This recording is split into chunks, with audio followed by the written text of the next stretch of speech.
السلام عليكم ورحمة الله وبركاته.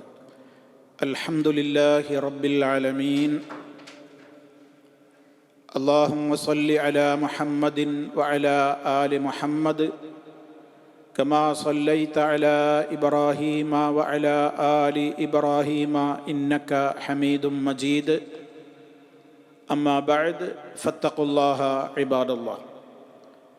സ്നേഹമുള്ള സഹോദരി സഹോദരന്മാരെ, വിശ്വാസികളെ, ഇമാം നവവി റഹ്മത്തുള്ളാഹി അലൈഹിയുടെ റിയാദു സാലിഹീനിൽ പാപങ്ങളുടെ ഗൗരവങ്ങൾ നമ്മെ തെര്യപ്പെടുത്തുന്ന വിധത്തിലുള്ള അധ്യായങ്ങളിലൂടെയാണ് നമ്മളിപ്പോൾ കടന്നുപോയിക്കൊണ്ടിരിക്കുന്നത്. കഴിഞ്ഞ ക്ലാസ്സുകളിലൂടെ ശാപം ചൊരിയുന്നതിൻ്റെ ഗൗരവം, ഒരാളെ ലഅനത്ത് ചെയ്യുന്നതിൻ്റെ ഗൗരവം, അതുമായി ബന്ധപ്പെട്ടിട്ടുള്ള വിഷയങ്ങൾ, ഇതൊക്കെയായിരുന്നു ഹദീസുകളുടെ അടിസ്ഥാനത്തിൽ നമ്മൾ മനസ്സിലാക്കിയത്. ഇന്ന് അനുബന്ധമായി തന്നെ മറ്റൊരു അധ്യായത്തിലേക്കാണ് നമ്മൾ പ്രവേശിക്കുന്നത്. ബാബു തഹരീമി സബ്ബിൽ മുസ്ലിം ബിഗൈരി ഹഖ്ഖിൻ. ഈ അധ്യായം തഹരീം, ഹറാമാണ് എന്നുള്ളതിനെ സംബന്ധിച്ചുള്ള അധ്യായമാണ്. ഏത് കാര്യം? സബ്ബിൽ മുസ്ലിം ബിഗൈരി ഹഖ്ഖിൻ, ഒരു ന്യായവുമില്ലാതെ അന്യായമായി ഒരു മുസ്ലിമായ മനുഷ്യനെ ചീത്ത വിളിക്കുക എന്നുള്ളത് നിഷിദ്ധമായ കാര്യമാണ് എന്നതിനെ സംബന്ധിച്ചാണ് ഈ അധ്യായത്തിലൂടെ നമ്മൾ ഏതാനും കാര്യങ്ങൾ അറിയേണ്ടത്. എന്താണ് ഈ ഹെഡിങ്ങിൻ്റെ ഉദ്ദേശം എന്ന് വളരെ വ്യക്തമാണ്. അതായത്, ഒരു മനുഷ്യനെ ചീത്ത പറയാൻ പാടില്ല. എന്താണ് സബ്ബ് എന്ന് പറഞ്ഞാൽ? സബ്ബ എന്നൊക്കെ പറഞ്ഞാൽ, അതുപോലെ തന്നെ സിബാബ് എന്നൊക്കെ പ്രയോഗിക്കും. ചീത്ത പറയുക, തെറി പറയുക. ഇതിൻ്റെ വിവരണങ്ങൾ വളരെ കൃത്യമായി തന്നെ നമുക്ക് മനസ്സിലാക്കിയാൽ നമ്മുടെ ജീവിതത്തിൽ ഒരുപാട് മാറ്റങ്ങൾ വരുത്തുവാൻ നമുക്ക് സാധിക്കും. ഒരാളെ സബ്ബ് ചെയ്യുക, ഒരാളെ ചീത്ത പറയുക എന്ന് പറഞ്ഞാൽ യഅനി അതിൻ്റെ ഉദ്ദേശം എന്താണ്? ഐബുഹു വവസ്ഫുഹു ബിമാ യക്റഹു ഫി ഹുദൂരിഹി. ഒരാളുടെ സാന്നിധ്യത്തിൽ തന്നെ അയാൾക്കിഷ്ടമില്ലാത്ത കാര്യങ്ങൾ അയാളോട് പറയുക, അയാളെ കുറ്റപ്പെടുത്തുക, അയാൾ വെറുക്കുന്ന കാര്യങ്ങൾ പറഞ്ഞുകൊണ്ട് അയാളുടെ മനസ്സിനെ വേദനിപ്പിക്കുക.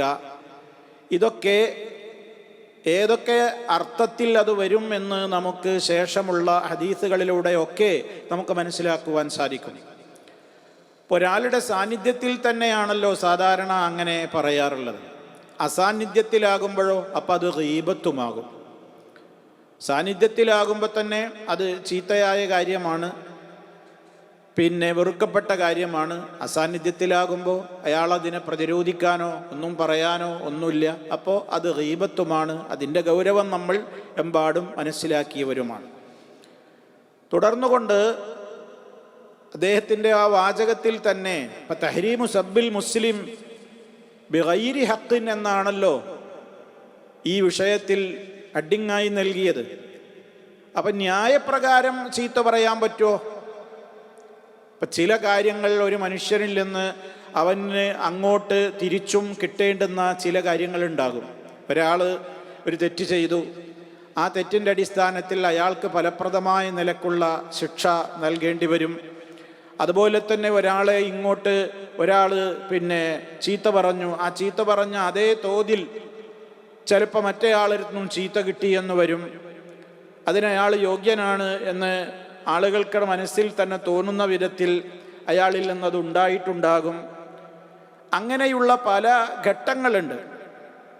അതൊക്കെ വിശുദ്ധ ഖുർആനിൻ്റെ പ്രതിപാദനത്തിൽ എന്ന് തന്നെ നമുക്ക് മനസ്സിലാക്കുവാനും സാധിക്കും. ഇമാം നവവി റഹ്മത്തുള്ളാഹി അലൈഹി ഇവിടെ പ്രത്യേകം തുടക്കത്തിൽ ആമുഖത്തിൽ നൽകിയ ഹദീസ് എന്താണ്? ആയത്തെന്താണ്? സൂറത്തുൽ അഹ്സാബിലെ 58-ാമത്തെ സൂക്തമാണ്. അവിടെ കൃത്യമായി പറയുന്നുണ്ട്. അതിൻ്റെ 57-ാമത്തെ സൂക്തത്തിൽ അള്ളാഹുവിനെയും അള്ളാഹുവിൻ്റെ റസൂലിനെയും ഒക്കെ ശല്യം ചെയ്യുന്നവർ, ആ നിലക്ക് അവരുടെ ഭാഗത്തു നിന്ന് കുഫറിൻ്റെ കാര്യങ്ങൾ ഉണ്ടാകുന്നവർ, അതിൻ്റെയൊക്കെ ഗൗരവം എടുത്ത് പറഞ്ഞതിൻ്റെ ശേഷമാണ് ഇവിടെ ഇപ്രകാരം പറയുന്നത്. എന്താണ് ഇവിടെ അള്ളാഹു പറയുന്നത്? വല്ലദീന യുഅ്ദൂനൽ മുഅ്മിനീന വൽ മുഅ്മിനാതി ബിഗൈരി മക്തസബൂ ഫഖദ് ഇഹ്തമലൂ ബുഹ്താനം വഇസ്മം മുബീനാ. വല്ലദീന യുഅ്ദൂനൽ മുഅ്മിനീന, തീർച്ചയായും ആര്? വല്ലദീന യുഅ്ദൂനൽ മുഅ്മിനീന, സത്യവിശ്വാസികളായ പുരുഷന്മാരെയും വൽ മുഅ്മിനാത്തി, വിശ്വാസിനികളെയും ശല്യപ്പെടുത്തുന്നവർ, ബുദ്ധിമുട്ടിക്കുന്നവർ. ആദാ എന്ന് പറഞ്ഞാൽ അവരെ ശല്യം ചെയ്തു, ബുദ്ധിമുട്ടിച്ചു, ദ്രോഹിച്ചു എന്നൊക്കെയാണ് അർത്ഥം. അങ്ങനെ മുഅ്മിനീങ്ങളെയും മുഅ്മിനാത്തുകളെയും, സത്യവിശ്വാസികളായ പുരുഷന്മാരെ, സത്യവിശ്വാസിനികളായ സ്ത്രീകൾ, അവരെയൊക്കെ ശല്യം ചെയ്യുന്നവർ, ശല്യപ്പെടുത്തുന്നവർ, അവരെ ബുദ്ധിമുട്ടിക്കുന്നവർ, ബിഗൈരി മക്തസബു, അവർ ചെയ്തിട്ടില്ലാത്തതിൻ്റെ പേരിൽ, അവരുടെ പേരിൽ ആ പറയുന്ന കാര്യം വാസ്തവത്തിൽ അവരതിന് അർഹരല്ല, അവരത് ചെയ്തിട്ടില്ല, അവരത് പ്രവർത്തിച്ചിട്ടില്ല. അപ്പം അവർ പ്രവർത്തിച്ചതല്ലാത്തതിൻ്റെ പേരിൽ സത്യവിശ്വാസികളായ ആളുകളെ, പുരുഷന്മാരെയാവട്ടെ സ്ത്രീകളെയാവട്ടെ ശല്യപ്പെടുത്തുന്നവർ, ഖുർആൻ വ്യക്തമായി പറയാണ് അതിൻ്റെ ഗൗരവം. ഫഖദ് ഇഹ്തമലൂ, തീർച്ചയായും അവർ പേറുകയാണ് ചെയ്യുന്നത്, വഹിക്കുകയാണ് ചെയ്തിരിക്കുന്നത്. എന്തിനെ? ബുഹ്താനൻ, കള്ള ആരോപണം. കള്ള ആരോപണമാണ് ബുഹ്താൻ, കളവ്, കള്ള ആരോപണം, അപരാധം, വമ്പിച്ച അപരാധമാണ് അവരാ ചെയ്തിട്ടുള്ളത്. വഇസ്മം മുബീനാ, സുവ്യക്തമായ സ്പഷ്ടമായ തെറ്റുമാണത്, ഗുരുതരമായ തെറ്റുമാണത് എന്നാണ് അല്ലാഹു സുബ്ഹാനഹു വ തആല പ്രത്യേകം എടുത്തു പറയുന്നത്. സഹോദരങ്ങളെ, ഈ ആയത്ത്, ഇതിൻ്റെ അവതരണ പശ്ചാത്തലത്തിൽ പല മുഫസ്സിരീങ്ങളും ഖുർആൻ വ്യാഖ്യാതാക്കളും ഇത് ആരെക്കുറിച്ച് ഇറങ്ങിയതാണ്? മഹാനായ അലി റളിയല്ലാഹു അൻഹുവിനെ കുറിച്ച് ഇറങ്ങിയതാണ്. എന്നാൽ അദ്ദേഹത്തിൻ്റെ കാര്യത്തിൽ വളരെ അദ്ദേഹത്തെ മോശപ്പെടുത്തി സംസാരിച്ച ആളുകൾ, അതേപോലെ തന്നെ അങ്ങനെ പല ആളുകളെയും, പുരുഷന്മാരായ ആളുകളെയും സ്ത്രീകളായ ആളുകളെയും, ഇന്നയാൾ എന്നില്ല, ഓരോരുത്തരെയും ഏതൊക്കെ വിധത്തിൽ ഓരോരുത്തർക്കുള്ള പദവികൾ വിട്ടുകൊണ്ട് ആരോടൊക്കെ പെരുമാറുന്നുവോ ഗൗരവം കൂടും എന്ന് മാത്രം. ഏതായാലും വിശ്വാസികളായ ആളുകൾക്കൊരിക്കലും ചെയ്യാൻ പാടില്ലാത്ത കാര്യമാണ് ഒരാളെ ബുദ്ധിമുട്ടിക്കുക, ഉപദ്രവിക്കുക എന്ന് പറയുന്നത്. ഏറ്റവും വലിയ ശിക്ഷയാണ് അള്ളാഹുവിൻ്റെ അടുക്കൽ അതിന് ലഭ്യമാവുക. നമ്മൾ മനസ്സിലാക്കണം, ഒരു മനുഷ്യനെ സംബന്ധിച്ചിടത്തോളം അവനെ ബുദ്ധിമുട്ടിക്കരുത്, ശല്യപ്പെടുത്തരുത് എന്നൊക്കെ പറയുമ്പോൾ ഇതിൽ എല്ലാവിധത്തിൽ ഒരാൾക്ക് നമ്മൾ ശല്യമുണ്ടാക്കുന്ന കാര്യങ്ങളും അതിൽപ്പെടും. ഏതൊക്കെ വിധത്തിൽ ഒരാൾക്ക് മറ്റൊരാളെ കൊണ്ട് ശല്യമുണ്ടാകുന്നുണ്ടോ അതൊക്കെ അള്ളാഹു വളരെ ഗൗരവത്തോടു കൂടെയാണ് പഠിപ്പിച്ചിട്ടുള്ളത്. വാക്കുകൊണ്ട് ശല്യം ചെയ്യുന്ന ആളുകളുണ്ടാകും, വർത്താനം കൊണ്ട് ശല്യം ചെയ്യുക, അതല്ലെങ്കിൽ ഏതെങ്കിലും രൂപത്തിൽ അയാൾക്കെതിരെ പ്രവർത്തിച്ചുകൊണ്ട് ശല്യം ചെയ്യുക. ഇതൊക്കെ ഇന്ന് സമൂഹത്തിൽ കണ്ടുവരുന്ന കാര്യങ്ങളാണ്. എത്രത്തോളം ഒരാൾ സമൂഹത്തിൽ മാന്യനാണോ അത്രത്തോളം ആ ആളെ നമ്മൾ ചീത്ത പറയുമ്പോൾ, അയാളെ കുറ്റപ്പെടുത്തുമ്പോൾ അതിൻ്റെ ശിക്ഷയും ഗൗരവവും കൂടുകയാണ് ചെയ്യുക. അപ്പം അള്ളാഹു സുബ്ഹാനഹു വ തആലയെ ബുദ്ധിമുട്ടിക്കുക എന്നുള്ളൊരു പ്രയോഗം അള്ളാഹു ഖുദ്സിയായ ഒരു ഹദീസിലൂടെ പറഞ്ഞിട്ടുണ്ട്. അത് വലിയ ഗൗരവം സൂചിപ്പിക്കാനാണ്, അല്ലാതെ അള്ളാഹ് ആർക്കെങ്കിലും ബുദ്ധിമുട്ടിക്കാനോ ശല്യപ്പെടുത്താനോ പറ്റുമോ? നബി സല്ലല്ലാഹു അലൈഹി വസല്ലം നമുക്ക് പഠിപ്പിച്ചിരുന്നു, അള്ളാഹു പറഞ്ഞിരിക്കുന്നു എന്ന് പറഞ്ഞുകൊണ്ട് ഖുദ്സിയായ ഹദീസിലൂടെ കാണാം, മനുഷ്യപുത്രൻ എന്നെ ഇതാ ശല്യം ചെയ്യുന്നു. എന്താണ് ശല്യം ചെയ്യൽ? അതിനെക്കുറിച്ച് പറഞ്ഞതെന്താ? അവൻ കാലത്തെ ചീത്ത പറയുന്നു. കാലഘട്ടത്തിൽ എന്തെങ്കിലുമൊക്കെ സംഭവിച്ചു കഴിഞ്ഞാൽ അവൻ കാലത്തെ ചീത്ത പറയുന്നു. വാസ്തവത്തിൽ കാലത്തെ സൃഷ്ടിച്ചവൻ ഞാനല്ലേ? രാവിനെയും പകലിനെയും ഒക്കെ സൃഷ്ടിച്ചത് ഞാനല്ലേ?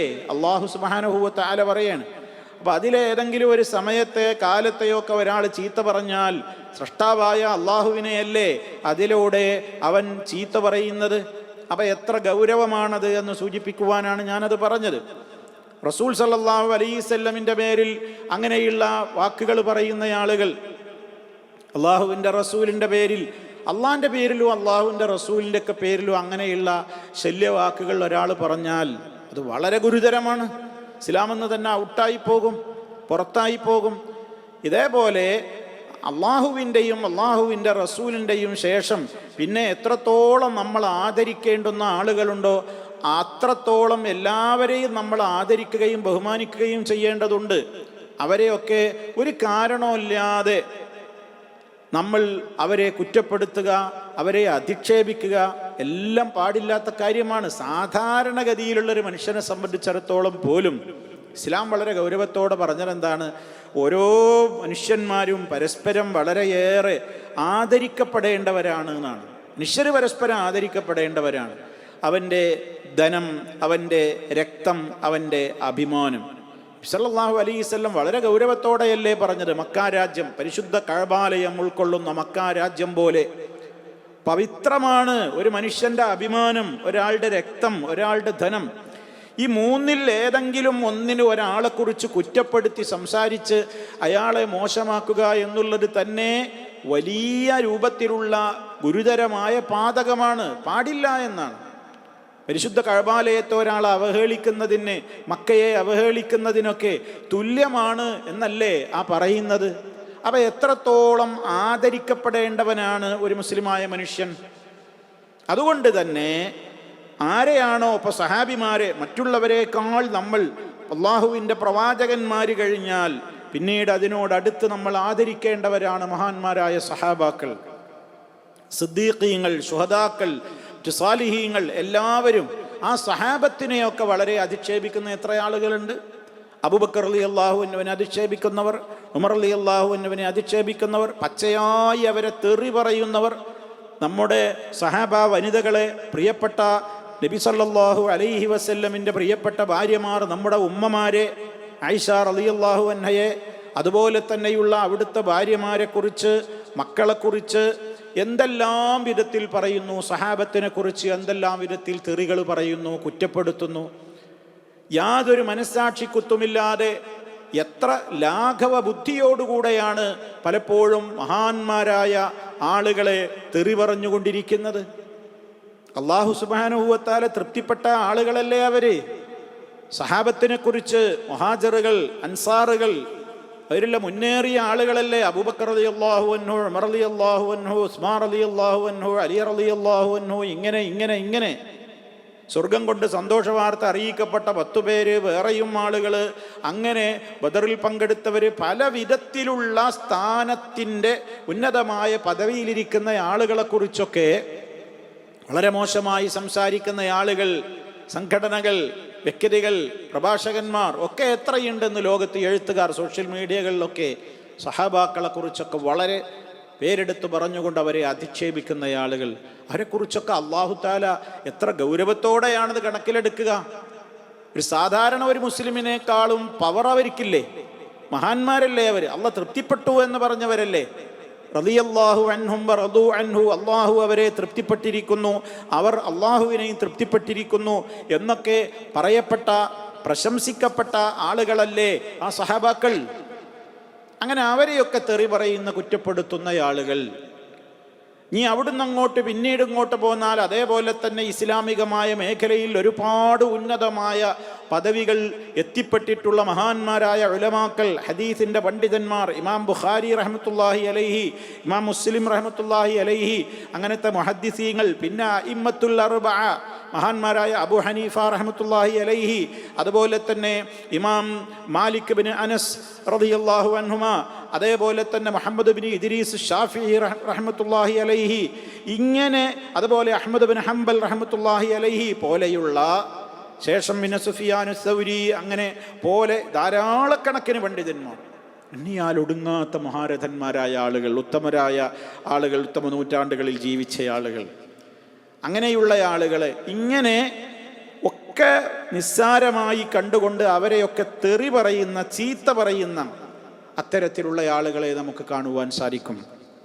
സഹോദരങ്ങളെ, ഒരാളുടെ അഭിപ്രായത്തിൽ നബി സല്ലല്ലാഹു അലൈഹി വസല്ലം അല്ലാത്ത ആരുടെ അഭിപ്രായങ്ങളിലും അബദ്ധങ്ങളുമുണ്ടാകും, അതുപോലെ തന്നെ തെറ്റുകളൊക്കെ സംഭവിക്കാം.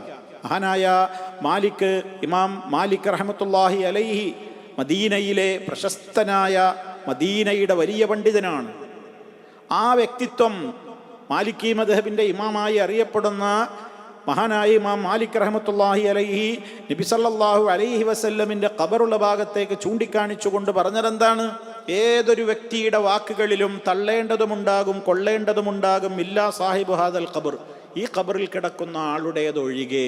മുത്തു മുസ്തഫ സല്ലല്ലാഹു അലൈഹി വസല്ലമിൻ്റെ വാക്കുകളിൽ തള്ളേണ്ടതൊന്നും ഉണ്ടാവില്ല, എല്ലാം കൊള്ളേണ്ടതേ ഉണ്ടാവുള്ളൂ. റബ്ബിൻ്റെ പ്രത്യേക കാവലുള്ള നബിയായിരുന്നു. അതുകൊണ്ട് തന്നെ അവിടുന്ന് വഹയിൻ്റെ അടിസ്ഥാനത്തിലേ സംസാരിച്ചിട്ടുള്ളൂ. എന്നാൽ മറ്റുള്ള ആളുകൾ, ശേഷമുള്ള ആളുകൾ, അവരൊക്കെ മനുഷ്യരെന്ന നിലക്ക് അവരുടെ അഭിപ്രായങ്ങളിൽ അബദ്ധങ്ങൾ വരാം. ഓരോരോ വ്യക്തികളിൽ ആ വ്യക്തികൾ പറയുന്ന ചില വീക്ഷണങ്ങളോട് പിൽക്കാലത്ത് ചിലപ്പോൾ ചിലർ വിയോജിച്ചേക്കാം.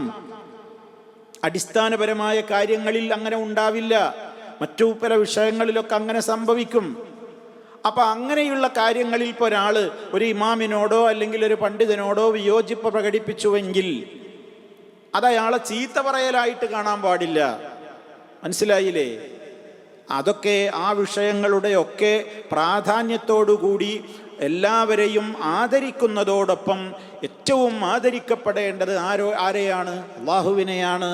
അള്ളാഹുവിൻ്റെ വഹി ലഭിച്ചിട്ടുള്ള അന്ത്യപ്രവാചകനായ മുഹമ്മദുൻ സല്ലല്ലാഹു അലൈഹി വസല്ലമിനെയാണ്. എന്നാൽ ഇന്ന് കാണുന്നത് അതല്ല. പലരും അവരെ ആക്ഷേപിക്കുകയാണ്. സഹാബിമാരെ പേരെടുത്ത് പറഞ്ഞ്, ചില സഹാബിമാരെയൊക്കെ പേര് പറഞ്ഞ് കള്ളൻ എന്നൊക്കെ വിശേഷിപ്പിക്കുന്ന ആളുകളുണ്ട്. മഅദല്ലാഹ്, അല്ലാഹുവിൽ അഭയം. അവരുടെയൊക്കെ ഷെറുകളിൽ നിന്ന് അത്തരത്തിലുള്ള മഹാന്മാരെയൊക്കെ ഇങ്ങനെ പേരെടുത്ത് പറഞ്ഞ് ചീത്ത വിളിക്കുന്ന അത്തരത്തിലുള്ള ആളുകളുടെയൊക്കെ ഷെറുകളിൽ നിന്ന് സമുദായത്തെ അള്ളാഹു കാത്ത് രക്ഷിക്കുമാറാകട്ടെ എന്ന് നമ്മൾ പ്രാർത്ഥിക്കുക. അങ്ങനെ സംസാരിച്ചു കൊണ്ടിരിക്കുന്നവർക്കൊക്കെ റബ്ബ് ഒരു സൽബുദ്ധി നൽകിയിട്ട് ഇസ്ലാമികമായ ആ ഒരു യഥാർത്ഥമായ വഴിയിലേക്ക് വരാൻ അവർക്കൊക്കെ തൗഫീക്ക് നൽകട്ടെ എന്ന് നമുക്ക് പ്രാർത്ഥിക്കാം. അപ്പം സഹോദരങ്ങളെ, വളരെ പ്രാധാന്യത്തോടുകൂടെയാണ് ഇസ്ലാം ഒരു മനുഷ്യൻ്റെ അഭിമാനത്തെ, രക്തത്തെ, ധനത്തെയൊക്കെ കാണുന്നത്. അതിലൊക്കെ ഇടപെട്ടുകൊണ്ട് ആ വിധത്തിൽ ഒരാളോട് സംസാരിക്കുന്നത്, അവരെ ചീത്ത പറയുന്നത് ഏറ്റവും വലിയ അബദ്ധമാണ്, അപാകതയാണ്. അതാണ് ഇവിടെ അല്ലാഹു സുബ്ഹാനഹു വ തആല പറഞ്ഞിട്ടുള്ളതും. വല്ലദീന യുഊദൂനൽ മുഅ്മിനീന വൽ മുഅ്മിനാത്തി, അത് സത്യവിശ്വാസികളായ ആണാവട്ടെ പെണ്ണാവട്ടെ ആരെയും ഇവിടെ മൊത്തത്തിലാ പറയുന്നത്. ഏത് വിശ്വാസികളായ മുഅ്മിനായ വിശ്വാസികളായ പുരുഷനുണ്ടോ സ്ത്രീയുണ്ടോ അവരെക്കുറിച്ചൊക്കെ അവരെ ആക്ഷേപിക്കുക, അവരെ കുറ്റപ്പെടുത്തുക, അവരെ തെറി പറയുക, അവരെ ശല്യപ്പെടുത്തുക എന്ന് പറഞ്ഞാൽ വിശാലമായ അർത്ഥം അതിനുണ്ട് എന്നാണ് ഞാൻ പറയുന്നത്. വാക്കുകൊണ്ടും പ്രവൃത്തി കൊണ്ടൊക്കെ ഉണ്ടാവും. മറ്റുള്ളവരെക്കാൾ കടപ്പെട്ടവരാണ് നമ്മുടെ കുടുംബത്തിലുള്ള ആളുകൾ. അവരോട് ആകുമ്പോൾ അതിൻ്റെ ഗൗരവം കൂടും. അയൽക്കാർ, അവരോട് നമുക്ക് ഗൗരവം കൂടും. കാരണം എന്താണ്? അവർ നമുക്ക് ഏറ്റവും കടമുള്ളവരാണ് നമ്മുടെ അയൽവാസികൾ. ബന്ധുക്കൾ കഴിഞ്ഞാൽ നമ്മുടെ അയൽവാസികൾ വളരെ പ്രധാനപ്പെട്ടവരാണ്. അതേപോലെ തന്നെ ആരോടെല്ലാം നമുക്ക് കടമകൾ പഠിപ്പിക്കപ്പെട്ടിട്ടുണ്ടോ അവരെയൊക്കെ ശല്യപ്പെടുത്തുക എന്നുള്ളത് വലിയ അപരാധം തന്നെയാണ്. എന്തെല്ലാം വിഷയങ്ങളിൽ ആളുകൾ ഇന്ന് ശല്യം ചെയ്തുകൊണ്ടിരിക്കുന്നു. ആളുകൾക്ക് മറ്റുള്ളവർക്ക് ശല്യപ്പെടുത്തുന്ന ഒരു കാര്യവും ഒരാളിൽ നിന്നുണ്ടാവാൻ പാടില്ല എന്ന്. അപ്പോൾ വളരെ നിസ്സാരമായിട്ട് ആളുകൾ കാണും. പൊതുജനങ്ങൾ പോകുന്ന അല്ലെങ്കിൽ പൊതുജനങ്ങളായ ആളുകൾ ഉപയോഗപ്പെടുത്തുന്ന പൊതുവഴികളിലേക്ക് മാലിന്യങ്ങൾ വലിച്ചെറിയുക, അതുപോലെ തന്നെ അവിടേക്ക് മലിനജലത്തെ ഒഴുക്കിക്കളയുക, ജനങ്ങൾക്ക് വളരെയേറെ പ്രയാസപ്പെടുന്ന വിധത്തിലുള്ള പല കാര്യങ്ങളും തൻ്റേതായ പ്രവൃത്തി മുഖേന അവർക്ക് അനുഭവിക്കേണ്ടി വരിക, അതൊക്കെ തെറ്റായ സംഗതികളാണ്, പാടില്ലാത്തതാണ്. ഒരു മുസ്ലിമില്ലെന്നും ഉണ്ടാവാൻ പാടില്ലാത്തതാണ്. അത് ഒരാളെ ശല്യപ്പെടുത്തുക എന്ന് പറഞ്ഞാൽ ഏതൊക്കെ വിധത്തിലായാലും നമ്മൾ ഒരാളെ ശല്യപ്പെടുത്താൻ പാടില്ല. ശല്യപ്പെടുത്തലിൻ്റെ അർത്ഥം വളരെ വിശാലമാണ്. എത്രത്തോളം ഒരയൽ വീട്ടിലേക്ക് നമ്മൾ ഇവിടെ നിന്നിപ്പോൾ നമ്മളൊരു പിന്നെ ഇവിടുന്ന് വലിയ ഒച്ചയും ബഹളവും ശബ്ദമൊക്കെ ഉണ്ടാക്കുക, അവിടെ ഒരു രോഗി കിടക്കുന്നുണ്ട്, അല്ലെങ്കിൽ അവിടെ കുട്ടികളുണ്ട്, ഉറക്കം നഷ്ടപ്പെടും, അവിടെ പ്രയാസങ്ങൾ അവർക്കുണ്ട്, അസഹ്യമാണ്. നമ്മളിവിടുന്ന് ഭയങ്കര ബഹളമുണ്ടാക്കുക, അല്ലെങ്കിൽ ഒച്ചകൾ ഉണ്ടാക്കുക, ശബ്ദങ്ങൾ ഉണ്ടാക്കുക, ഇങ്ങനെയൊക്കെ. ഞാനൊരു ഉദാഹരണം പറയാണ്. ഇങ്ങനെ എന്തൊക്കെ വിഷയങ്ങളിൽ നമ്മൾ വിശാലമായിട്ടൊന്ന് ഓരോരുത്തരുടെയും അനുഭവങ്ങൾ നമ്മളങ്ങ് പരിശോധിച്ച് നോക്കിയാൽ ഒരാളെ മറ്റൊരാൾക്ക് ഏതെല്ലാം വിധത്തിൽ ശല്യമായിട്ട് തോന്നുന്നുണ്ടാകും. ആ വിധത്തിലുള്ള ന്യായമായ കാരണങ്ങളാൽ അല്ലാതെ, അത് ശേഷം പറയുന്നുണ്ട്, അതല്ലാത്ത നിലക്ക് ഒരു ശല്യപ്പെടുത്തുക എന്നുള്ളത് ഒരിക്കലും ഉണ്ടാവാൻ പാടില്ല. അതാരോടും പാടില്ല, മനുഷ്യരോടും മൊത്തത്തിലുള്ള കടമാണ്. മുഅ്മിനീങ്ങളോടാകുമ്പോൾ ഗൗരവമായി, മുഅ്മിനീങ്ങളിൽ തന്നെ പ്രത്യേകമായ പദവിയുള്ള നബിമാര്, അതുപോലെ തന്നെ മഹാരഥന്മാരായ സഹാബത്ത്, അങ്ങനെയുള്ള വലിയ ഉന്നതമായ നിലവാരത്തിലുള്ള ഉലമാ പോലെ ഒരുപാട് കാര്യങ്ങൾ അതിൽ പ്രത്യേകം പെടും. അപ്പം എന്തായിരുന്നാലും സഹോദരങ്ങളെ, അല്ലാഹു തആല പറയുന്നത് വല്ലദീന യുഊദൂനൽ മുഅ്മിനീന വൽ മുഅ്മിനാതി, സത്യവിശ്വാസികളായ പുരുഷന്മാരെയും സ്ത്രീകളെയും ഒക്കെ ശല്യപ്പെടുത്തുന്നവർ, ബിഗൈരി മക്തസബു, അവർ ചെയ്തിട്ടില്ലാത്തതിൻ്റെ പേരിൽ. അപ്പം അവരുടെ മേൽ ചെയ്തിട്ടില്ലാത്ത കാര്യങ്ങൾ പറയുക ഏറ്റവും വലിയ കാര്യമാണല്ലോ വ്യഭിചാരാരോപണം പറയുക. വ്യഭിചാരാരോപണം ഒരാളുടെ പേരിൽ പറയുക വലിയ ഗുരുതരമായ ഒരു കാര്യമല്ലേ? ആരും അറിഞ്ഞിട്ടേ ഉണ്ടാവില്ല. ലൈംഗികമായ രൂപത്തിലുള്ള ആരോപണങ്ങൾ പറയുക, അല്ലെങ്കിൽ കളവ് നടത്തി എന്ന് പറയുക, വേറെ ഏത് കാര്യമാവട്ടെ, ആ വ്യക്തി അത് ചെയ്തിട്ടില്ല, അങ്ങനെയുള്ള ഒരു കാര്യം അയാളെക്കുറിച്ച് പറഞ്ഞ് ശല്യപ്പെടുത്തിയാൽ ഫഖദ് യഹ്തമലു, അല്ലാഹു തആല പറയാണ് ഫഖദ് യഹ്തമലു, അവർ തീർച്ചയായും അവർ വഹിച്ചിരിക്കുന്നു, അവർ സ്വയം ഏറ്റി നടക്കുകയാണ്. എന്തിനെ? ബുഹ്താനൻ, മഹാകള്ളത്തരം, കള്ളമായ വാർത്ത, കള്ളമായ അപരാധമാണ് അവരാ കെട്ടിച്ചമച്ചിട്ടുള്ളത്. വ ഇസ്മം മുബീനാ, വമ്പിച്ച വലിയ വ്യക്തമായ കുറ്റവുമാണത് എന്ന്. അതുകൊണ്ട് തന്നെ ഇന്ന് സമൂഹത്തിൽ മറ്റൊരാളെക്കുറിച്ച് ഏതൊക്കെ വിധത്തിൽ എങ്ങനെയെല്ലാം മോശപ്പെടുത്തി സംസാരിക്കാൻ പറ്റുമോ അങ്ങനെയൊക്കെ ഇന്ന് ആളുകൾ സംസാരിക്കുന്ന ഒരു കാലമാണ്. അപ്പോൾ ഇവിടെ ബിഗൈരി മക്തസബു എന്ന് പറഞ്ഞൊരു പ്രത്യേകം ശ്രദ്ധേയമാണ്. അവരത് ചെയ്തിട്ടില്ലാത്തതിൻ്റെ പേരിൽ. അപ്പോൾ അത് വളരെ ഗൗരവം അതിനെക്കുറിച്ച് ഓർമ്മപ്പെടുത്തുകയാണ്. ചെയ്തിട്ടും കൂടി ഇല്ല അങ്ങനത്തെ ഒരു കാര്യം. ചെയ്തതാണെങ്കിലോ, ചെയ്തതിൻ്റെ പേരിലാണെങ്കിൽ കുറച്ചൊക്കെ ഒരു ന്യായം ഉണ്ടാവും. അതാണ് ഹെഡിങ്ങിൽ തന്നെ അന്യായമായി എന്ന് പറയാൻ കാരണം അവിടുത്തെ ന്യായം എന്ന് പറയുന്നത്, ഇപ്പോൾ ഒരാളൊരു തെറ്റ് ചെയ്തത്, ആ തെറ്റിന് അയാൾക്ക് ശിക്ഷ കൊടുക്കേണ്ടി വരും. ആ ശിക്ഷ കൊടുക്കേണ്ടത് ആരാണ്? അവിടുത്തെ ഭരണകൂടമാണ്, അവിടുത്തെ ഭരണാധികാരികളോടാണ് അത് കൽപ്പന. ഇപ്പോൾ ഒരാൾ മോഷണം നടത്തിയതിന് അയാളെ ശിക്ഷിക്കേണ്ടത് ആരാണ്? പൊതുജനങ്ങളല്ലല്ലോ. ഒരാൾ വ്യഭിചാരം നടത്തി അയാൾക്ക് അതിൻ്റെ ശിക്ഷ കൊടുക്കേണ്ടത് പൊതുജനങ്ങളല്ലല്ലോ, ഭരണകൂടമാണ്. അപ്പം അങ്ങനെയുള്ള ന്യായപ്രകാരം എന്തെങ്കിലും ഇടപെടലുകൾ നടത്തിയാൽ അത് അയാളെ ശല്യപ്പെടുത്താൻ പാടില്ല എന്ന ആയത്തിന് വിരുദ്ധമാണ് എന്ന് ആരും മനസ്സിലാക്കാൻ പാടില്ല. അതുകൊണ്ട് തന്നെ അള്ളാഹു വളരെ സംശയരഹിതമായ നിലക്ക് നമ്മൾ മനസ്സിലാക്കാൻ വേണ്ടി തന്നെയാണ് ഇവിടെ പറഞ്ഞത് വല്ലദീന യുഊദൂനൽ മുഅ്മിനീന വൽ മുഅ്മിനാതി, മുഅ്മിനീങ്ങളെയും മുഅ്മിനാത്തുകളെയും ഒക്കെ ശല്യപ്പെടുത്തുന്നവർ ബിഗൈരി മക്തസബു, അവർ ചെയ്തിട്ടില്ലാത്തതിൻ്റെ പേരിൽ. അങ്ങനെയുള്ള കാര്യങ്ങൾ പ്രവർത്തിച്ച ആളുകൾ മഹാപാപികളാണ് എന്നാണ്. ഈ ഉപോത്ബലകമായ ഹദീസ് വളരെ കൃത്യമായി തന്നെ അല്ലാഹു സുബ്ഹാനഹു വ തആലയുടെ റസൂലിലൂടെ നമുക്ക് പഠിപ്പിച്ചു തന്നു. വഅൻ ഇബ്നു മസ്ഊദ് റളിയല്ലാഹു അൻഹു ഖാല റസൂലുള്ളാഹി സ്വല്ലല്ലാഹു അലൈഹി വസല്ലം സിബാബുൽ മുസ്ലിമി ഫുസൂഖുൻ വഖിതാലുഹു കുഫ്റുൻ മുത്തഫഖുൻ അലൈഹി. ഇമാം ബുഖാരിയും മുസ്ലിമും സംയുക്തമായി റിപ്പോർട്ട് ചെയ്തിട്ടുള്ളൊരു ഹദീസാണിത്. മഹാനായ സഹാബി അബ്ദുല്ലാഹി ഇബ്നു മസ്ഊദ് റളിയല്ലാഹു അൻഹു അദ്ദേഹം പറയാണ്, അള്ളാഹുവിൻ്റെ റസൂൽ സല്ലല്ലാഹു അലൈഹി വസല്ലം പറഞ്ഞിരിക്കുന്നു. സഹോദരങ്ങളെ, വളരെ ഗൗരവത്തോടെ നമ്മൾ ശ്രദ്ധിക്കുക. പ്രവാചകന്റെ വാക്കുകൾ നോക്കൂ, അതിൻ്റെ ഗൗരവം നമ്മെ തെര്യപ്പെടുത്തുന്ന വിധത്തിലാണ്. സിബാബുൽ മുസ്ലിമി, ഒരു മുസ്ലിമിനെ ചീത്ത പറയുന്നത് ഫുസൂഖുൻ, അത് തെമ്മാടിത്തമാണ്, ദുർനടപ്പാണത്, ദുഷിച്ച ഏർപ്പാടാണത്, മഹാതെമ്മാടിത്തമാണ് ഒരാളെ ചീത്ത പറയുക എന്നുള്ളത്. വഖിതാലുഹു, അവനോട് യുദ്ധം ചെയ്യുക എന്നുള്ളതോ കുഫുറുൻ, ഒരാളെ കൊന്നുകളയുക എന്നുള്ളത് കുഫുറുമാണ്. എന്താണ് കുഫുർ എന്ന് പറഞ്ഞാൽ? കുഫുർ എന്ന് പറഞ്ഞാൽ ഇവിടെ മതത്തിൽ നിന്ന് പുറത്തു പോകുന്ന കുഫുർ എന്ന നിലക്കല്ല. കുഫുറുൻ ദൂന കുഫിരിൻ എന്ന് ഉലമാ പ്രയോഗിക്കാറുണ്ട്. എന്താണ് കുഫർ? രണ്ട് വിധത്തിലുണ്ട്. ഒന്ന് അതിൻ്റെ ഗൗരവമാണ്, എന്നാൽ മതത്തിൻ്റെ വൃത്തത്തിൽ നിന്നൊരാൾ മുർത്തദ്ദായി പുറത്തേക്ക് പോകൂല. എന്നാലോ കുഫറുൻ ദൂന കുഫർ എന്ന് പറഞ്ഞാലോ വലിയ കുഫറിലേക്ക് എത്തിയിട്ടില്ല, എന്നാൽ കുഫറോളം എത്തും. എന്നാൽ ഇസ്ലാം എന്ന് പുറത്തു പോകൂല. പക്ഷെ അത് വളരെ ഗുരുതരമായ പാപമാണ്. ആ കാര്യത്തിലാണ് എണ്ണിയിട്ടുള്ളത്. സിബാബുൽ മുസ്ലിമി, ഒരു മുസ്ലിമിനെ ചീത്ത പറയുക എന്നുള്ളത് ഫുസൂഖുൻ, അത് തെമ്മാടിത്തമാണ്. വഖിതാലുഹു അവനോട് പോരാടൽ, അങ്ങനെ പോരാടലും അവനെ കൊല്ലലും ഒക്കെ എന്താണ്? അത് കുഫ്റുമാണ്, അങ്ങേയറ്റത്തെ വലിയ പാപമാണ് എന്ന് നമ്മെ കൃത്യമായി അറിയിക്കുന്ന വാചകമാണ് സഹോദരങ്ങളെ ആ വാചകങ്ങളൊക്കെ. ഇന്ന് സോഷ്യൽ മീഡിയ കാലഘട്ടമാണ്. ഓരോരുത്തരും ഓരോരുത്തരെ കുറിച്ച് തെറിയഭിഷേകങ്ങളാണ്, ഇല്ലാത്തത് പ്രചരിപ്പിക്കുകയാണ്, മോശപ്പെട്ട വാർത്തകൾ ഷെയർ ചെയ്യുകയാണ്, അതങ്ങനെ ഫോർവേഡ് ചെയ്യുകയാണ്.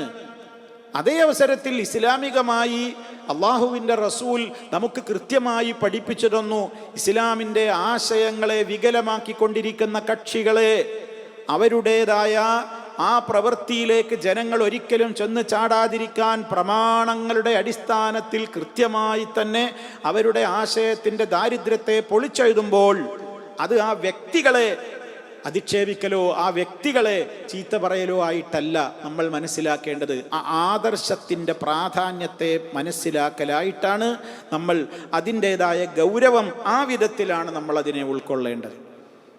അപ്പം അതുകൊണ്ട് തന്നെ ഇതൊന്നുമല്ല, ഇതിങ്ങനെ നാട്ടുനടപ്പ്, കുടുംബങ്ങളിൽ അയൽക്കാർ തമ്മിൽ, അതുപോലെ തന്നെ സഹോദരങ്ങൾ തമ്മിൽ, ഒരിടത്ത് താമസിക്കുന്നവർ തമ്മിൽ, ബന്ധുമിത്രാദികൾ തമ്മിൽ, അല്ലാത്തവർ തമ്മിൽ ഒക്കെ ഇങ്ങനെ തമ്മിൽ തെറ്റി അങ്ങനെ തെറിങ്ങനെ പറഞ്ഞുകൊണ്ടേയിരിക്കുക, വളരെ മോശപ്പെട്ട വാക്കുകൾ പറയുക, ചീത്ത വിളിക്കുക, ഒരാളുടെ അപമാനിക്കുക, ഏതെല്ലാം വിധത്തിൽ ദ്രോഹിക്കാൻ പറ്റുമോ അങ്ങനെയൊക്കെ ദ്രോഹിക്കുക.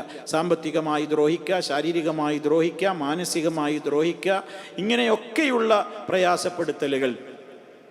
അങ്ങനെ ചീത്ത പറയുക എന്നുള്ളത് ഫുസൂഖുൻ, അത് വളരെ വൃത്തികെട്ട ഏർപ്പാടാണ്. വഖിതാലുഹു കുഫ്റുൻ, അവനോട് പോരാടൽ എന്തുമാണ്? കുഫറുമാണ്. അതിൻ്റെ ഗൗരവം നമുക്ക് മനസ്സിലാക്കി തരുവാനാണ് അത്ര കൃത്യമായി തന്നെ പഠിപ്പിച്ചത്. ഇനിയിപ്പോൾ മുസ്ലിമിൻ്റെ രക്തത്തിനൊരു വിലയൊന്നുമില്ല, ആരിനെ എനിക്ക് ഇഷ്ടം പോലെ കൊല്ല, അതൊക്കെ ഇസ്ലാമിൽ അനുവദനീയം തന്നെയാണ് പറഞ്ഞാലോ, കാഫർ തന്നെയാണ്. അപ്പോൾ വലിയ കുഫർ തന്നെയാണ്. അതിൻ്റെ ഗൗരവം ഇസ്ലാമെന്ന് തന്നെ പുറത്തേക്കാണ് പോകും. അതിനൊന്നും കുഴപ്പമൊന്നുമില്ല, അതൊക്കെ ജായിസാണ്. അങ്ങനെ ഉണ്ടാവുമല്ലോ കുറേ പഴച്ച കൂട്ടം ആളുകൾ. ആ വിധത്തിലുള്ള ആളുകളൊക്കെ ഇല്ലേ ഇസ്ലാമിൻ്റെ പേരിൽ പ്രവർത്തിച്ചു കൊണ്ടിരിക്കുന്ന IS പോലെയുള്ള ആളുകൾ. അവർക്കൊക്കെ ഇസ്ലാമിനെ ഇത്ര വികലമാക്കുന്നതിൽ അവർ വഹിച്ചിട്ടുള്ള പങ്ക്, വിശുദ്ധ ഖുർആനിൻ്റെ വചനങ്ങളെ അന്യഥാ വ്യാഖ്യാനിച്ച് യാതൊരു നിലക്കുമുള്ള ലക്കും ലഗാനുമില്ലാതെ ഒരു മാനദണ്ഡങ്ങളും പാലിക്കാതെ ഇസ്ലാമിനെ വികൃതമാക്കുക എന്ന ലക്ഷ്യത്തോടുകൂടെയുള്ള അത്തരത്തിലുള്ള ഏജൻസി പണിയാണ് അവർ വാസ്തവത്തിൽ ചെയ്തുകൊണ്ടിരിക്കുന്നത്. നമുക്കെല്ലാവർക്കും അറിയാവുന്ന കാര്യമാണത്. അപ്പം അതുകൊണ്ട് തന്നെ സഹോദരങ്ങളെ, വിഷയം എത്രത്തോളം ഗുരുതരമാണ് എന്ന് നമുക്ക് വ്യക്തമായി ഗ്രാഹ്യമാകുന്ന ശൈലിയിലാണ് ഇവിടെ കാര്യങ്ങളെല്ലാം അല്ലാഹു സുബ്ഹാനഹു വ തആല നമുക്ക് പഠിപ്പിച്ചു തന്നിട്ടുള്ളത്. അതുകൊണ്ട് തന്നെ ആ വിഷയം വളരെ ഗൗരവത്തോടുകൂടെയാണ് നമ്മൾ കാണേണ്ടത്. ഇനി അതേപോലെ തന്നെ അടുത്ത ഹദീസ്, വഅൻ അബീ ദർ റളിയല്ലാഹു അൻഹു, മഹാനായ അബൂദർ അൽ ഗഫാരി റളിയല്ലാഹു തആല അൻഹു എന്ന സഹാബി പറയാണ്, അന്നഹു, തീർച്ചയായും അദ്ദേഹം, സമിഅ കേട്ടു, റസൂലല്ലാഹി സ്വല്ലല്ലാഹു അലൈഹി വസല്ലമ യഖൂൽ, അല്ലാഹുവിൻ്റെ റസൂൽ പ്രകാരം പറയുന്നതായി അദ്ദേഹം കേട്ടു. എന്താണ് ഹദീസ്? ലാ യർമി റജുലുൻ റജുലൻ ബിൽ ഫിസ്ഖി അവിൽ കുഫ്രി ഇല്ലർതദ്ദത് അലൈഹി ഇല്ലം യകുൻ സാഹിബുഹു കദാലിക, റവാഹുൽ ബുഖാരി. വളരെ ഗൗരവമുള്ള മറ്റൊരു കാര്യമാണ് ഇവിടെ പറയുന്നത്. അള്ളാഹിൻ്റെ റസൂല് പറയാണ്, ലാ യർമി റജുലുൻ, ഒരാളും ആരോപണം ഉന്നയിക്കാൻ പാടില്ല, അധിക്ഷേപിച്ച് പറയാൻ പാടില്ല. റമാ എന്ന് പറഞ്ഞാൽ ശരിക്കും എറിയലല്ലേ. അപ്പോൾ ഒരാൾ മറ്റൊരാളുടെ പേരിൽ ഇങ്ങനെ ആരോപണം പറയുക, എന്ത് വാക്കുകൊണ്ടാണ് എറിഞ്ഞത്? റജുലൻ ബിൽ ഫി, ഒരാൾ മറ്റൊരാളെ കുറിച്ച് പറയുന്നു, ബിൽ ഫിസ്ഖി, എടാ നീ ഫാസിഖാൻ, എടാ നീ തെമ്മാടിയാണ്, നീ തെമ്മാടി എന്നൊരാളെ വിളിക്കുക. അവിൽ കുഫിരി, അല്ലെങ്കിൽ ഒരാളെ കുഫുറ് കൊണ്ടാണ് പറയുന്നത്, യാ കാഫിർ, എടാ കാഫിറെ, നീ കാഫിറാണ് എന്നിങ്ങനെ ഒരാളെ വ്യക്തമായി, അല്ലെങ്കിൽ നിനക്ക് ശാപുണ്ട്, നമ്മൾ മുമ്പ് ഹദീസുകളിലൊക്കെ കേട്ടില്ലേ, അങ്ങനെ ഒരാളെ ശപിക്കുക, ഒരാളെ തന്നെ അയാളെ നോക്കി നീ കാഫിറാണ് എന്ന് പറയുക, അല്ലെങ്കിൽ എടാ കാഫിറെ എന്ന് വിളിക്കുക, അല്ലെങ്കിൽ എടാ ഫാസിഖെ, തെമ്മാടി എന്നൊക്കെ വിളിക്കുക. അങ്ങനെ ഏതൊരാൾ അങ്ങനെ ചെയ്താലും ഇല്ലർതദ്ദത്ത് അലൈഹി, അത് അവനിലേക്ക് മടങ്ങാതിരിക്കില്ല. എപ്പോൾ? ഇല്ലം യകുൻ സാഹിബുഹു കദാലിക, ഇവൻ ആരെയാണോ ആക്ഷേപിച്ചത് ആ വ്യക്തി അതിന് അർഹനല്ലെങ്കിൽ. ഫാസിഖ് എന്ന് വിളിച്ച ആൾ അയാൾ ഫാസിഖല്ല എങ്കിൽ ആ വിളിച്ച ഞാനാണ് ഫാസിഖാവുക. കാഫിർ എന്നൊരാളെ ഞാൻ വിളിച്ചു, അവൻ നീ കാഫിറാണെന്ന് പറഞ്ഞാൽ, എടാ കാഫിറേ എന്നൊരാളെ വിളിച്ചാൽ അവൻ കാഫിറല്ല, അവൻ ആ നിലക്കുള്ള അതിന് അവൻ്റെ ആ രൂപത്തിൽ അവനെ അങ്ങനെ പറയാൻ പാടില്ല. അങ്ങനെയുള്ളവരവസ്ഥയിലാണെങ്കിൽ പറഞ്ഞവനിലേക്ക് അത് മടങ്ങാതിരിക്കില്ല, തിരിച്ചടിക്കുന്നതാണ്. അപ്പം എത്ര ഗൗരവത്തോടെ നമ്മളത് സൂക്ഷിക്കണം, എത്രത്തോളം നമ്മൾ നാവിൽ നിന്ന് വരുന്ന വാക്കുകളെ സൂക്ഷിക്കണം. മറിച്ച് ഇസ്ലാമിൻ്റെ ഒരു കാര്യം, അപ്പം നമ്മൾ കഴിഞ്ഞ ക്ലാസ്സിലൊക്കെ പറഞ്ഞില്ലേ, പല പാപങ്ങളും ചെയ്താൽ ഇന്ന കാര്യങ്ങൾ ശിർക്കാണ്, ഇന്ന പ്രവൃത്തി ശിർക്കാണ്, ഇന്ന പ്രവൃത്തി കുഫറാണ് എന്ന് പറയാൻ എന്നുള്ളതല്ലാതെ ഒരാളിൽ കുഫറിൻ്റെ ഒരാളെ പറിച്ച് കാഫിർ എന്ന് പറയണമെങ്കിൽ ഒരു വ്യക്തിയെ, പ്രത്യേകിച്ച് ഒരു വ്യക്തിയെ കുറിച്ച് അയാൾ കാഫിറാണെന്ന് പറയണമെങ്കിൽ അതിന് ഒരുപാട് കടമ്പകൾ കടന്നതിൻ്റെ ശേഷമേ അങ്ങനെ പറയാൻ പറ്റുള്ളൂ, അതിന് വിധി പറയാൻ പറ്റുള്ളൂ. ഒരു വ്യക്തിയെ നിർണയിച്ച് പറയുന്നതിനെ കുറിച്ചായി പറയുന്നത്, അത് വളരെ ഗൗരവമാണ്. അപ്പം അതുകൊണ്ട് തന്നെ അയാൾ യോഗ്യനല്ലെങ്കിൽ അങ്ങനെ ഒരാളെക്കുറിച്ച് മറ്റൊരാൾ ഒരു ന്യായമില്ലാതെ അയാളാണെങ്കിൽ അതിന് തികച്ചും നിരപരാധിയുമാണ്. അങ്ങനെയാണെങ്കിൽ ആ പറഞ്ഞവനിലേക്ക് ആ വാക്ക് മടങ്ങി വരും എന്നാണ്.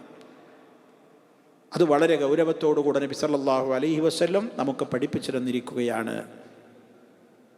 അതുകൊണ്ട് തന്നെ ഇസ്ലാമിൽ തക്ഫീർ, ഒരാളെ കാഫിറാക്കുക, ഒരു വ്യക്തിയെ കാഫിറാക്കുക, അതൊക്കെ വളരെ ഗൗരവമുള്ള വിഷയങ്ങളാണ്. നമുക്ക് സമൂഹത്തോട് കുഫറും ഷിർക്കും ഒക്കെ പറയണം. ഏതൊക്കെ കാര്യങ്ങൾ ചെയ്താൽ ഷിർക്കാവും, ഏതൊക്കെ പ്രവൃത്തി ചെയ്താൽ കാഫിറായി പോകും എന്നുള്ളതൊക്കെ പറയാം. എന്നാൽ ഒരു വ്യക്തിയെ സംബന്ധിച്ച് നമ്മളൊരു വിധി പറയണമെങ്കിൽ ആ വ്യക്തിക്ക് ഒരുപാട് കാര്യങ്ങൾ അയാളെ സംബന്ധിച്ചിടത്തോളം നമുക്ക് ബോധ്യമുണ്ടെങ്കിലേ ആ വ്യക്തിയെക്കുറിച്ച് അയാൾ കാഫിറാണ് എന്ന് എനിക്ക് പറയാൻ പറ്റുള്ളൂ. അതന്നെ അതിനെപ്പറ്റി നന്നായി അറിയുന്ന ആളുകൾക്കാണ് പറയാൻ പറ്റുക.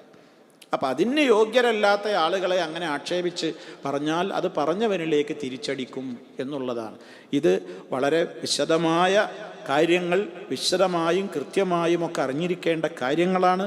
അതുകൊണ്ട് തന്നെ സംസാരിക്കുമ്പോഴും കാര്യങ്ങൾ ഗ്രഹിക്കുന്നിടത്തുമൊക്കെ ഇത് വളരെ ഗൗരവത്തോടുകൂടെ കാണേണ്ട ഒരു കാര്യമാണ് എന്നാണ് ഇമാം ബുഖാരി റിപ്പോർട്ട് ചെയ്തിട്ടുള്ള ഹദീസിലൂടെ നമുക്ക് കാര്യം വളരെ വ്യക്തമായി മനസ്സിലാക്കുവാൻ സാധിക്കും. അപ്പം അതുകൊണ്ട് തന്നെ സഹോദരങ്ങളെ, ഇസ്ലാം വളരെ പ്രാധാന്യത്തോടു കൂടെയാണ് ഇതൊക്കെ കാണുന്നത്. വിഷയങ്ങളൊന്നും നിസ്സാരമല്ല, വളരെ ഗൗരവമാണ്. അവരവരുടെ പരലോകത്തെ ഭയപ്പെടുന്ന ആളുകൾ കാര്യങ്ങളെ നന്നായി വിശകലനം നടത്തുകയും പഠിക്കുകയും ചെയ്യേണ്ടതുണ്ട്. പഠിക്കാതെ കേവലം ഊഹങ്ങളുടെ വെളിച്ചത്തിലല്ല കാര്യങ്ങൾ പറയേണ്ടത്. അല്ലാഹു സുബ്ഹാനഹു വ തആല നേരറിയാനും അറിഞ്ഞ നേരനുസരിച്ചുകൊണ്ട് യഥാർത്ഥമായ ഒരു വിശ്വാസിയായി ജീവിച്ചുകൊണ്ട് മരിക്കുവാനുമുള്ള തൗഫീഖ് റഹ്മാനായ റബ്ബ് നമുക്കെല്ലാവർക്കും നൽകി അനുഗ്രഹിക്കുമാറാകട്ടെ. നമ്മൾ ഈ കേട്ടുകൊണ്ടിരിക്കുന്ന ഗുരുതരമായ ഭവിഷ്യത്തുകൾ, ഗുരുതരമായ പാതകങ്ങൾ, ആ അധ്യായങ്ങളിലൂടെയാണ് നമ്മളിപ്പോൾ കുറേ ക്ലാസ്സുകളിലൂടെയായി കടന്നുപോയിക്കൊണ്ടിരിക്കുന്നത്. അതൊന്നും നമ്മുടെ ജീവിതത്തിൽ വരാതെ, അതിൻ്റെയൊന്നും ആളുകളായി മാറാതെ റഹ്മാനായ റബ്ബ് നമ്മെ എല്ലാവരെയും കാത്തു രക്ഷിക്കുമാറാകട്ടെ. അബദ്ധങ്ങളും അപാകതകളും അല്ലാഹു പുറത്തു തരുമാറാകട്ടെ. റബ്ബനാ തഖബ്ബൽ മിന്നാ ഇന്നക അൻതസ് സമീഉൽ അലീം. അല്ലാഹുമ്മ സ്വല്ലി അലാ മുഹമ്മദിൻ വഅലാ ആലി മുഹമ്മദ് വൽഹംദുലില്ലാഹി റബ്ബിൽ ആലമീൻ. വസ്സലാമു അലൈക്കും വറഹ്മത്തുള്ളാഹി വബറകാതുഹു.